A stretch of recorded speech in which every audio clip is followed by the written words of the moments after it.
오늘 함께 하실 하나님 말씀은 빌립보서 1장 1절부터 2절입니다. 봉독하겠습니다.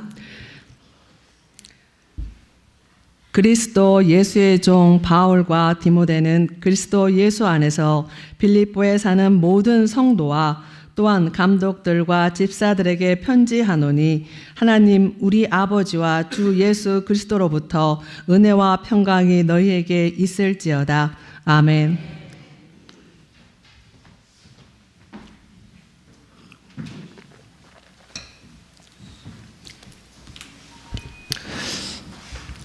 제가 지난 주일부터 화요일까지 친구들과 제주도를 다녀왔습니다. 가기 전에 꼭 가야 되냐, 지금 시국이 이런데 꼭 가야 되냐라는 말을 많이 들었는데요.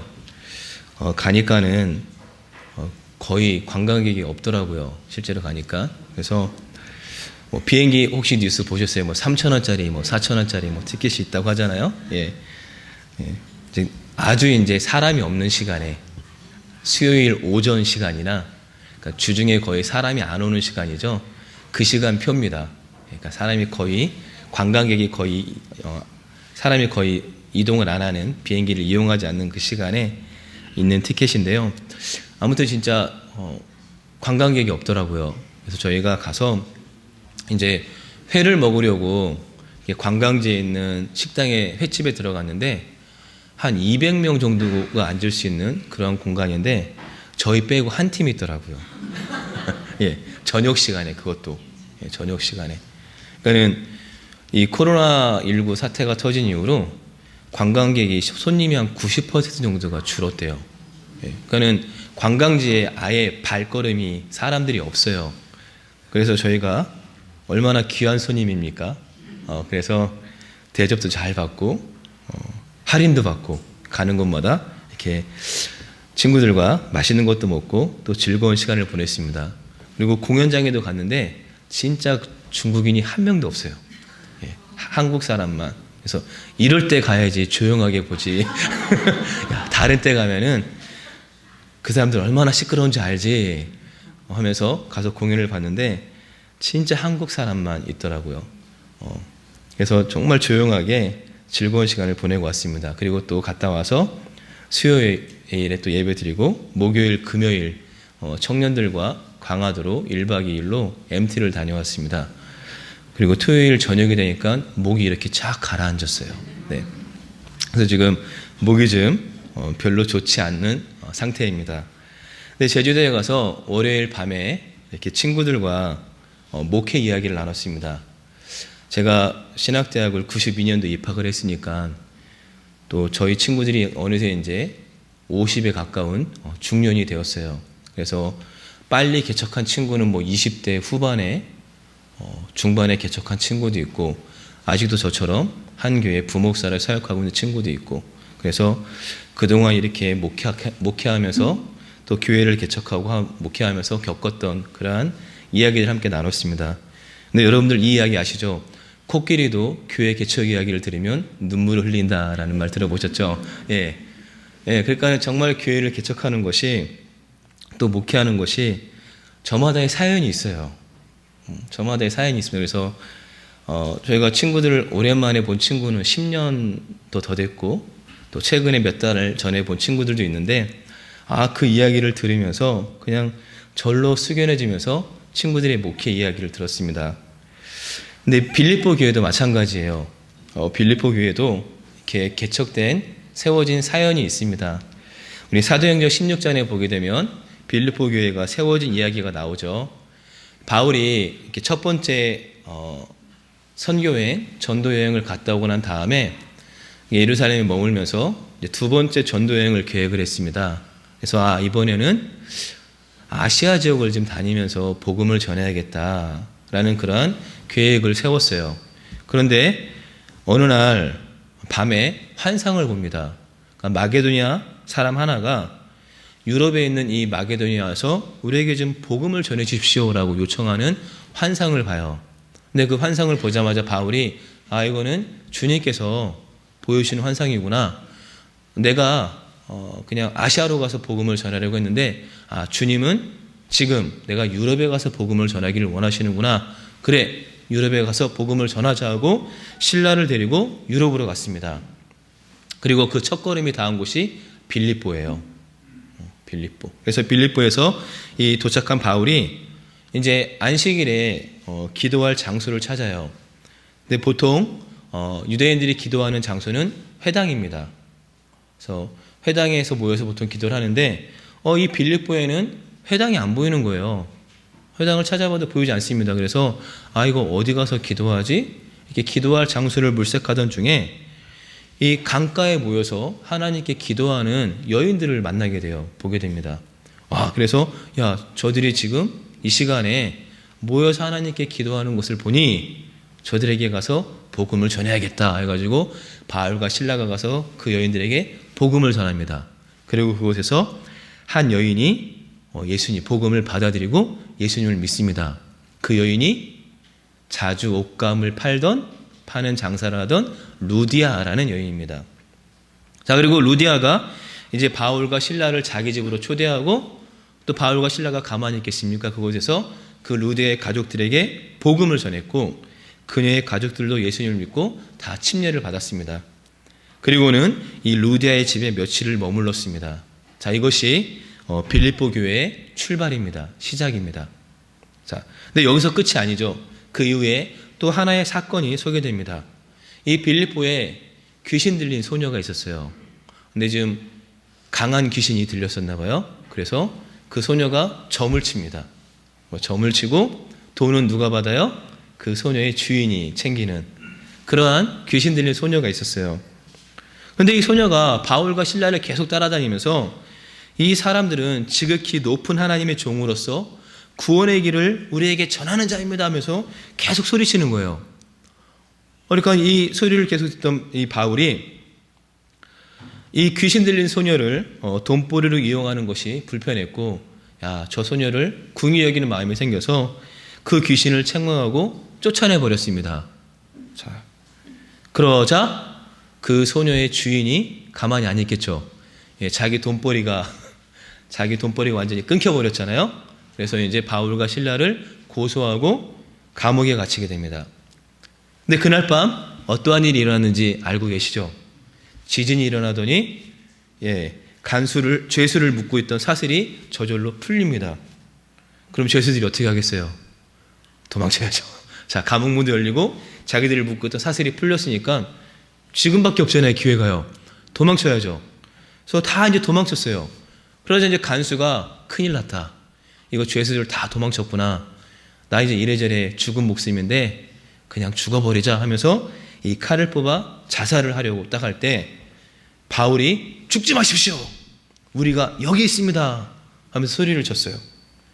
그러자 간수가 칼을 버리고 바울의 발 앞에 엎드려 묻는 거죠. 그럼 내가 어떻게 해야 구원을 받을 수 있습니까? 자, 그때 바울이 길이 남을 대답을 합니다. 아시죠? 사도행전 16장 31절 뭐라고 대답하죠? 주 예수를 믿으라. 그리하면 너와 내 집이 구원을 받으리라. 딱 한마디예요. 그러자 그 말대로 간수와 그 가족이 주 예수를 믿고 침례를 받고 주 안에서 기쁨을 누리게 됩니다. 저는 이 말씀을 볼 때마다 놀라워요. 전 아직 이런 경험이 별로 없거든요. 그냥 주 예수를 믿으라. 그리하면 너와 내 집이 구원을 받으리라. 딱 말 한마디 했을 때 내가 예수님을 믿습니다 하면서 예수님을 믿는 사람을 아직 못 만나봤어요.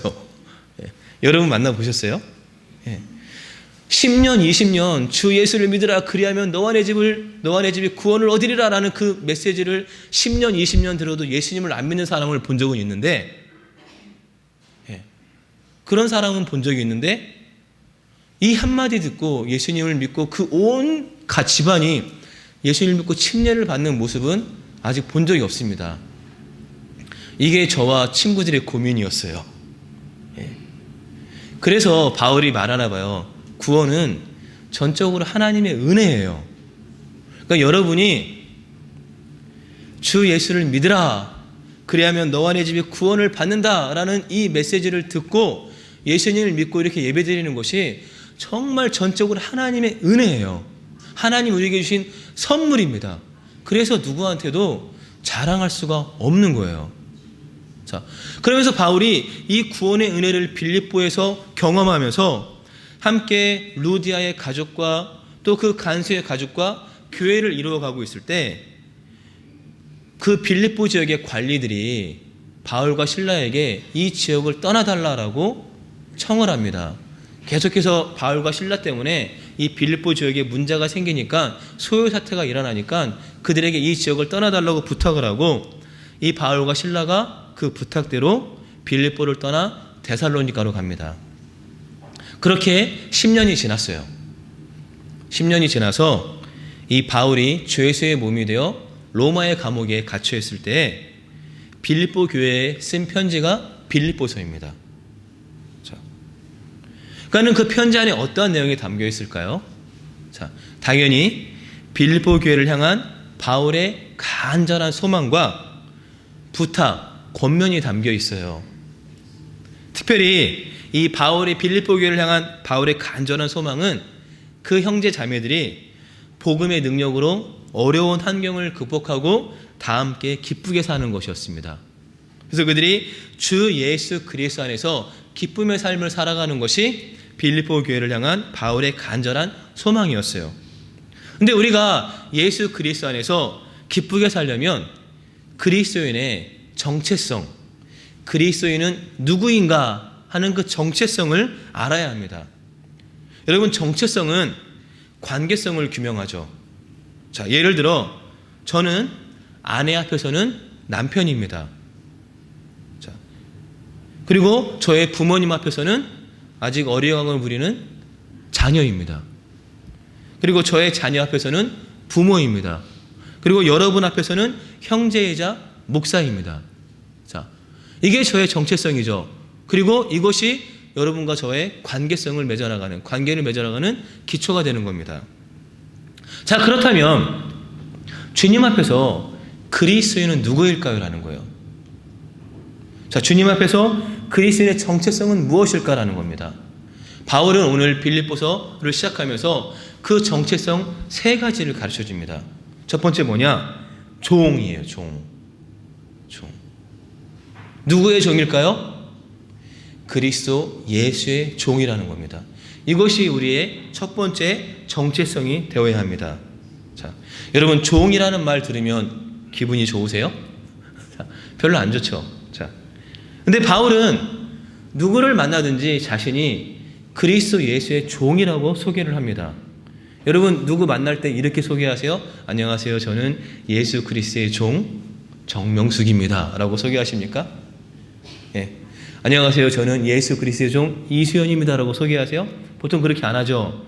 뒤에 붙은 직분을 이야기하죠. 저는 정명숙 권사입니다. 저는 이수연 사모입니다. 저도 어디 가서 소개할 때 저는 유재영 목사입니다 라고 소개하지, 저는 예수 그리스도의 종 유재영입니다 라고 소개하지 않습니다. 일반적으로 그래요. 그러니까 우리는 직분에 조금 더 많은 관심이 있지, 우리가 예수 그리스도의 종이라는 그 사실에 그렇게 큰 관심이 없어요. 이런 거는 좋아하죠. 왕 같은 제사장입니다 라는 말은 좋아하죠. 아니면은 자녀됨의 권세와 같은 그런 호칭은 좋아하지만 종이라는 호칭은 좀 꺼려합니다. 그러니까 예나 지금이나 종은 별로 달갑지 않은 호칭이에요.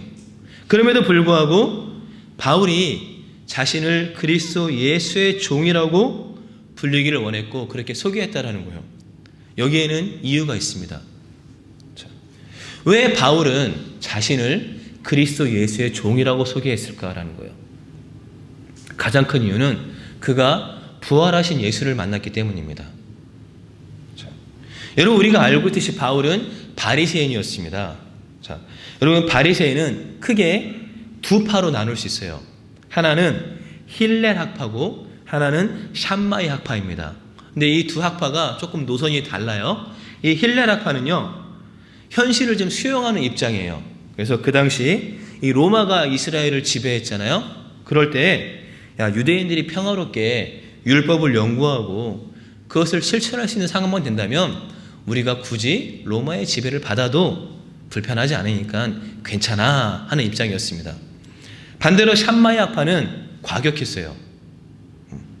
그래서 이 로마의 압제라는 멍에를 벗기 위해서 필요한 모든 시도를 해야 한다라는 그러한 입장을 갖고 있는 학파였습니다. 자, 여러분, 카톨릭 하면은 평화를 사랑하는 그런 이미지가 떠오르세요? 아니면은 과격한 그런 이미지가 떠오르세요? 평화를 사랑하는, 평화를 말하는 그런 이미지가 떠오르죠. 근데 필리핀의 카톨릭은 그렇지 않아요. 자, 여러분, 필리핀에 가면은 이 민다나오 쪽에 보게 되면은 과격한 지금 무슬림 단체들, 무장 단체가 있거든요. 그래서 IS가 그곳에 본부를 세우고 싶어 할 만큼 과격한 IS 그런 단체가 있습니다. 근데 오래전에 이 단체에서, 이 과격 단체에서 성당 옆에 폭탄을 설치했어요. 그래가지고 이 카톨릭 교인들이 미사를 드리고 나올 때 폭탄이 펑 하고 터지면서 몇 명이 죽거나 다쳤습니다. 테러를 저지른 거죠. 그리고 그로부터 약 2주 후에 이 카톨릭 그 단체에서 무슬림들이 모여서 예배하고 있을 때 거기다가 폭탄을 던져버렸어요. 그래서 수십 명을 죽여버렸습니다. 그러니까 필리핀의 카톨릭은 그런 단체예요. 우리는 카톨릭 평화 쪽에 떠오르지만 필리핀 그래요. 그러니까는 무슬림도 아무리 과격한 무슬림 단체도 필리핀 로마 카톨릭은 건드리지 못해요. 왜냐하면 죄로 주고 말로 받으니까. 그래서 만만한 기독교 건드리는 거예요. 기독교인 별로 안 되니까. 필리핀은 카톨릭이 한 80에서 90이 되잖아요. 그리고 이 이슬람이랑 기독교의 그 비율이 비슷하니까 만만한 기독교인들을 죽이기도 하고 잡아가기도 납치하기도 하고 그러한 일들을 하는 겁니다. 그러니까는 달라요. 같은 카톨릭이지만 그러니까 바리새인들도 이렇게 달라요. 같은 바리새이지만 이 샴마약파는 그러한 좀 과격한 단체였습니다. 그래서 주 66년에서 70년에 로마와의 전쟁이 일어났을 때 칼을 들고 앞장서 싸운 사람들이 이 샴마약파의 바리새인들입니다. 근데 제가 봤을 때 바울은 이 샴마약파의 바리새인이었던 것 같아요. 그래서 예수를 믿는 자들을 혐오하고 핍박하는 일에 앞장섰죠. 핍박만 했습니까? 죽이죠. 죽이고선 시원해 한 사람이죠. 저놈은 죽어도 마땅한 놈이면서 그냥 율법에서 어긋난 자들은 그냥 죽이는 그러한 일에 앞장섰던 사람이 바울이었습니다.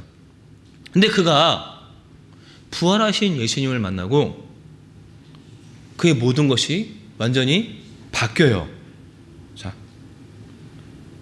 자, 전에는 십자가에 매달려 죽은 예수는 하나님께 저주받은 자라고 확신했는데 그가 그리스도다라는 그 사실을 알게 되었을 때 그의 모든 토대가 흔들리고 완전히 삶의 모든 지금까지 그의 근본의 모든 것들이 쫙쫙 갈라져 버렸습니다.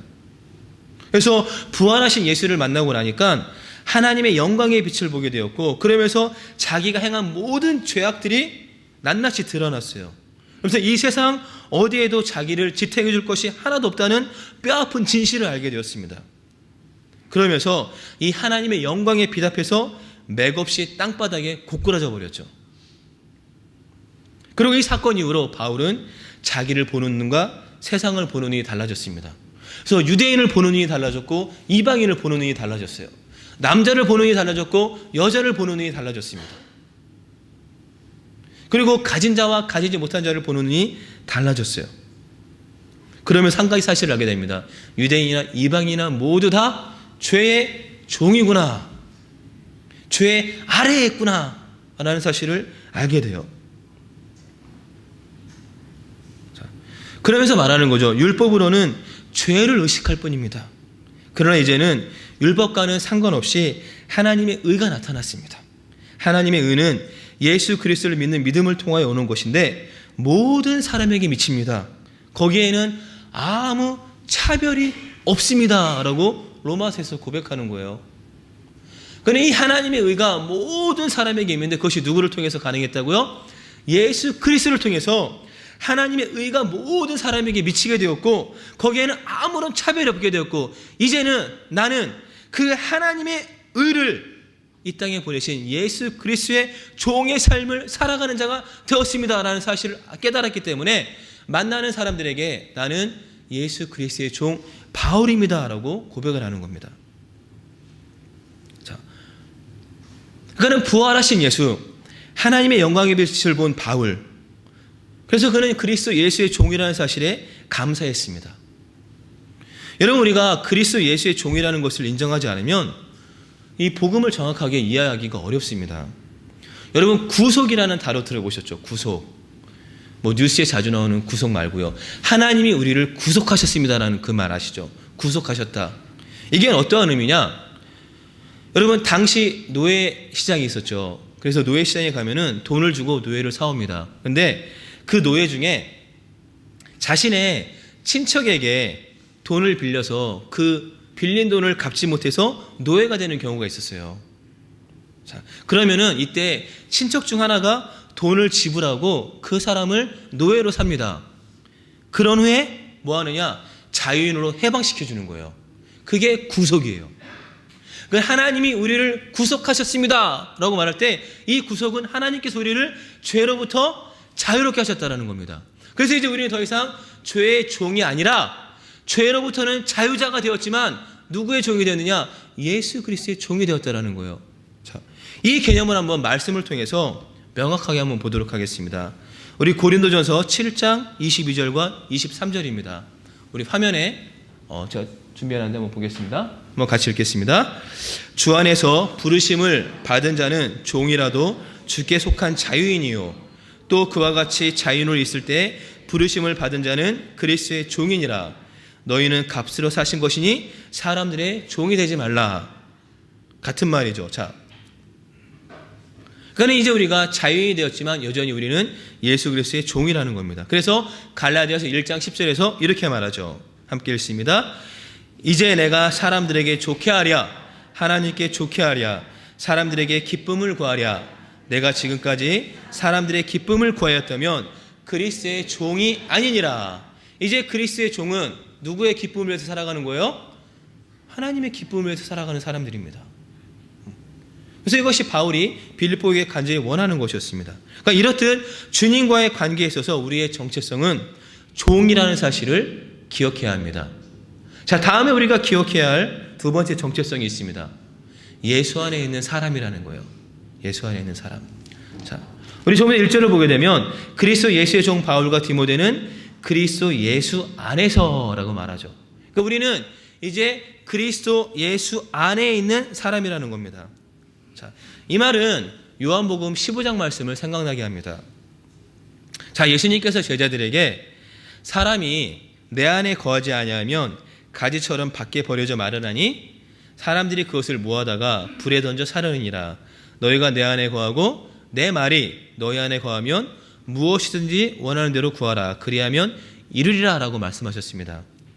자, 그러니까 예수님께서 요한복음 15장에서 하나님과 예수님과 우리의 관계를 뭐로 비교하셨어요? 포도나무와 가지로 이렇게 비유하셨습니다.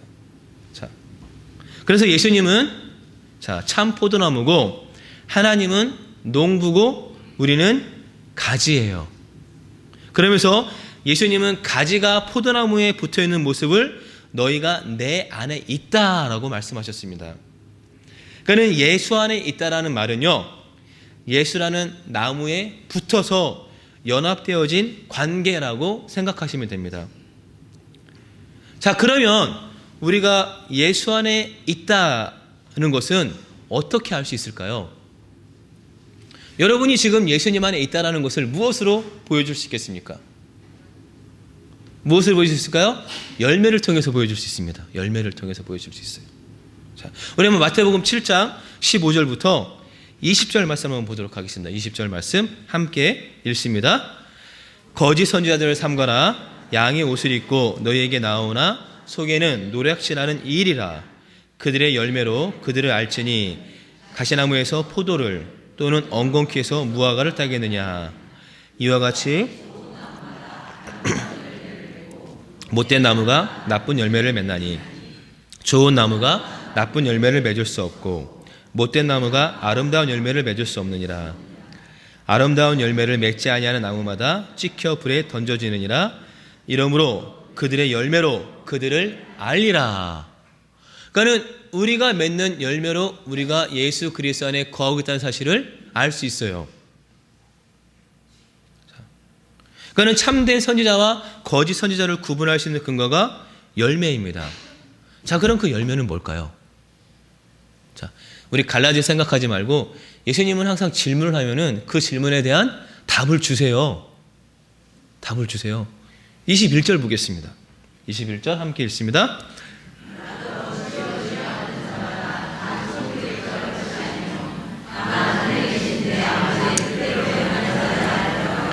자, 이 말씀을 근거로 보았을 때 우리가 맺는 열매는요, 하나님 아버지의 뜻대로 행하는 겁니다.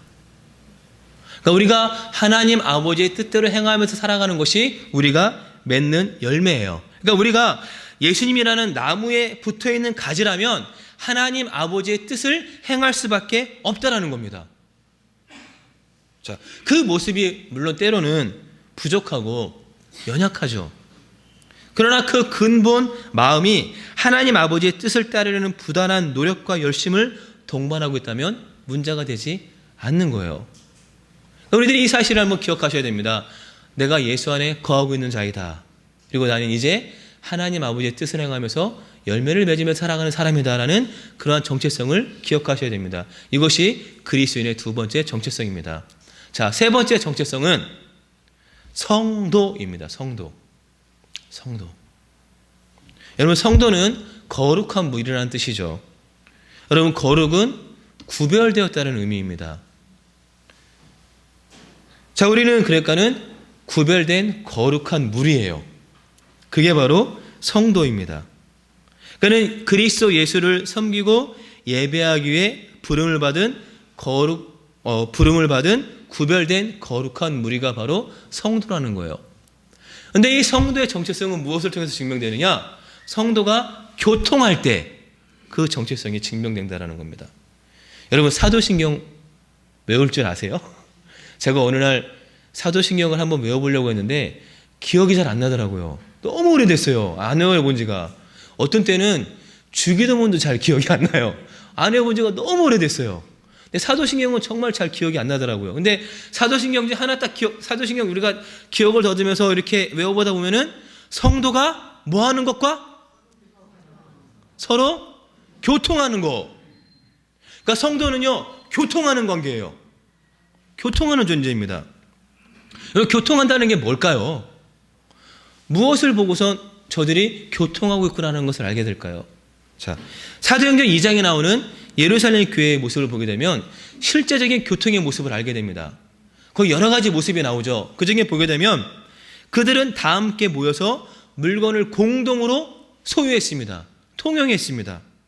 그는 예수님을 믿기 전에는 내 것도 내 것, 네 것도 내 것이었는데 예수님을 믿고 성도가 되었을 때 서로의 필요에 따라 물건을 통용했다라는 겁니다. 무슨 말이에요? 가족이 되었다라는 거죠. 여러분, 가족은 서로의 물건을 마음대로 통용하잖아요. 그렇죠? 예. 그 서로의 물건을 서로 통용하며 살아가지 않습니까? 그는 가족이 되었다라는 거예요. 그리고 날마다 성전에서 모이고 집에서 함께 떡을 떼고 음식을 나누어 먹었습니다. 그는 떡을 떼었다는 표현은 죄의 만찬을 했다는 말이죠. 정확한 번역은 빵이죠. 서로 빵을 떼어서 먹으면서 또 포도주를 마시면서 예수 그리스도의 그 살과 피를 기념했고요. 음식을 나누어 먹었다는 말은 식사를 같이 했다는 말입니다.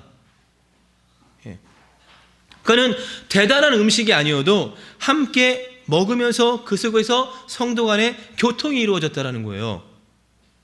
자, 그리고 이렇게 성도 간의 교통이 이루어지자 믿지 않는 사람들에게 칭찬을 받았고 더 많은 사람들이 그리스도 예수를 믿게 되었다는 겁니다. 이것이 사도행전 2장에 나오는 말씀입니다. 그러니까 성도가 서로 교통한다는 것은 서로에 따라서 물건을 공용하고 또 함께 음식을 먹으면서 교제하는 삶을 살아간다는 것을 말하는 거예요. 자, 이것이 우리 그리스도인의 세 번째 정체성이라는 겁니다. 자, 저는 오늘 여러분들에게 그리스도인들의 세 가지 정체성을 이야기했습니다. 첫 번째, 그리스도 예수의 종이라는 겁니다. 두 번째, 예수 안에 거하는 사람이라는 겁니다. 세 번째, 성도라는 사실입니다. 그러니까 우리가 이 세 가지에 대한 분명한 인식이 있을 때 바울이 말한 대로 기쁨이 충만한 삶을 살 수 있다라는 거예요. 그래서 이 세 가지 자기 인식을 분명히 하고 이에 걸맞는 삶을 사시면서 우리가 주님 안에서 기쁨을 누렸으면 좋겠습니다. 이를 위해 그리스도인은 누구인가라는 그 정체성을 꼭 기억하시기 바랍니다. 찬양하겠습니다.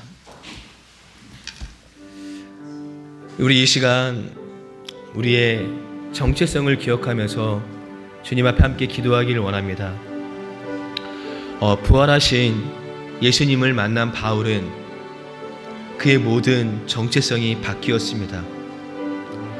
그전에는 바리새인 중에 바리새인이었고 율법을 준하는 곳에는 하나도 어긋남이 없는 사람이었고 그래서 십자가에 죽은 예수는 저주를 받은 자이고 결코 그리스도가 될 수 없다라는 확신을 갖고 있었지만 부활하신 예수를 만난 후에 그의 모든 것이 그의 모든 정체성이 변화되었습니다. 이제는 그리스도 예수의 종이 되었고 예수 안에 거하며 아버지 하나님이 원하시는 일을 행하며 살아가는 열매를 맺는 사람이 되었고 성도가 되어 모든 것을 통용하고 함께 교제하며 주님의 몸된 교회를 하나님의 나라를 이루어가는 지체의 삶을 살게 되었습니다. 그리고 그런 그의 삶 속에 항상 기쁨이 충만했습니다. 오늘 이 시간 우리의 정체성을 기억하며 함께 주님 앞에 기도합시다. 주님, 우리가 그리스도 예수의 종이라는 그 정체성을 기억하며 살아가겠습니다. 우리가 예수 그리스도 안에 거하는 백성의 삶을 살아가겠습니다. 주님, 우리가 성도가 되어 성도로서 서로 교통하는 삶을 살아가며 우리 안에 주님이 주시는 그러한 기쁨을 누리면서 살겠다고 이 시간 우리 함께 결단하며 기도하도록 하겠습니다. 주님, 이제 우리가 부활하신 주님을 만나고 그리스도 예수의 종이 되어 복음을 전하는 백성이 되었습니다. 예수 그리스도 안에 거하며 하나님 아버지의 뜻을 행하며 살아가면서 열매를 맺는 자들이 되었습니다. 성도가 되어 하나님 아버지를 예배하는 또한 섬기며 살아가는 거룩한 무리가 되었고 필요에 따라 서로의 물건을 통용하며 함께 주님의 살과 피를 기억하고 음식을 나누며 교통하며 살아가는 성도가 되었습니다. 주님, 오늘 우리들이 이 그리스도인의 정체성을 잊지 않겠습니다. 그리하여 그리스도 예수의 종으로서 또한 예수 안에 거하는 자로서 성도로서 그 신분에 걸맞는 삶을 살게 하여 주시옵시고 그 안에서 우리 주님께서 주시는 기쁨을 누리며 살아가면서 때로 힘들고 어려워도 주님만을 따르며 살아갈 수 있는 주님의 자녀들이 되게 하여 주시옵소서. 이제는 그러한 삶을 살겠다고 결단하는 우리 사랑하는 대공원 교회 지체들의 삶 속에 우리 주 예수 그리스도의 변함없는 사랑과 하나님 아버지의 크신 은혜와 성령의 교통하심이 지금부터 영원토록 함께하기를 소망하며 우리의 구원자 되시고 교회의 머리 되시는 예수 그리스도로 간절히 축원하며 기도하옵나이다. 아멘.